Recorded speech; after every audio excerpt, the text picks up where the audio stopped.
بنی اسرائیل کے دو بھائیوں کا واقعہ بیان کیا جاتا ہے کہ بنی اسرائیل میں دو بھائی تھے جن میں ایک مسلمان تھا اور دوسرا کافر تھا۔ دونوں دریا کے شکاری تھے۔ کافر بت کو سجدہ کرتا تھا، مگر جب مچھلیوں کے لیے جال تیار کرتا تو اس میں ڈھیروں مچھلیاں آ جاتی کہ اس کو کھینچنا بھی اس کے لیے مشکل ہو جاتا۔ مگر مسلمان کے جال میں صرف ایک ہی مچھلی آتی تھی اور اسی پر صبر کے ساتھ خدا کا شکر ادا کرتا تھا۔ اتفاقاً ایک روز اس مسلمان کی بیوی اپنے مکان کی چھت پر گئی تو اس کی نظر کافر کی بیوی پر پڑی جو زیور اور بہترین لباس سے آراستہ تھی۔ یہ دیکھ کر اس مسلمان کی بیوی کے دل میں وسوسہ پیدا ہوا کہ کاش میں بھی ایسی ہی ہوتی۔ تو کافر کی بیوی بولی، تو اپنے شوہر کو اس پر آمادہ کر لے، وہ بھی میرے شوہر کے معبود یعنی بت کی عبادت کیا کرے تاکہ تو بھی میری طرح مالدار ہو جائے۔ یہ سن کر مسلمان بھائی کی بیوی کچھ غمزدہ سی ہو کر نیچے آئی، اور جب اس کا شوہر گھر آیا تو اس نے بیوی کا حال دیکھ کر دریافت کیا، آخر کیا بات ہے جس سے تو اس قدر غمزدہ معلوم ہوتی ہے؟ تو وہ کہنے لگی، بس میاں، یا تو تم مجھے طلاق دے دو یا اپنے بھائی کے معبود کی عبادت شروع کر دو۔ یہ سن کر اس کے شوہر نے کہا، خدا کی بندی، تو خدا سے نہیں ڈرتی؟ ایمان کی دولت ملنے کے بعد یہ کفر کی باتیں کرتی ہے۔ تو عورت بولی، بس مجھ سے اب زیادہ باتیں نہ بناؤ، میں بھی دوسری عورتوں کی طرح اچھا لباس اور اچھے زیورات پہننا چاہتی ہوں۔ جب اس مرد مومن نے دیکھا کہ یہ عورت ضد پر اتر آئی ہے اور اس کا اصرار حد سے بڑھ چکا ہے تو اس نے عورت کو تسلی دی، کہا، اچھا، گھبرانے کی ضرورت نہیں ہے، میں کل سے کاریگروں اور مزدوروں میں جا کر محنت کر کے تجھے روزانہ 2 درہم دیتا رہوں گا، تو اس سے اپنی حالت درست کر لینا۔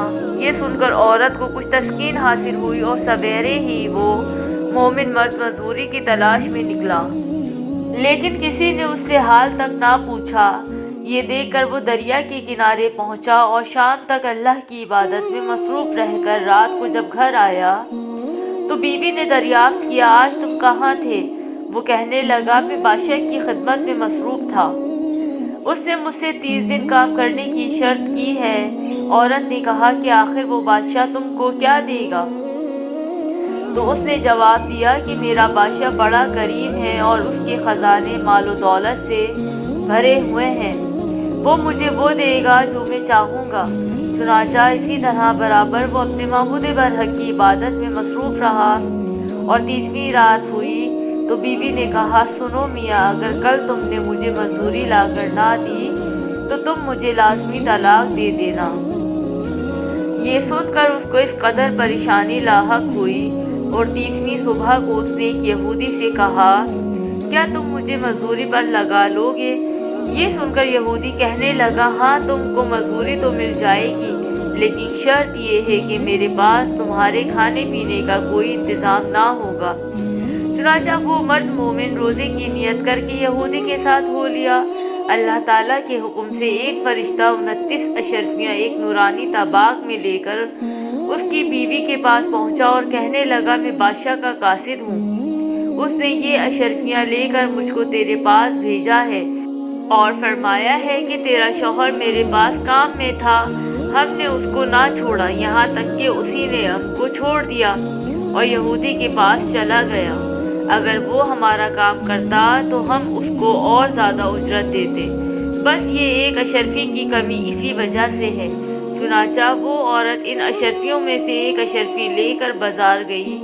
سنار نے اس کی 1000 قیمت عورت کے ہاتھ میں رکھ دی، اور جب شام کو وہ مومن مرد گھر واپس لوٹا تو عورت نے اس سے دریافت کیا، آج تم کہاں تھے؟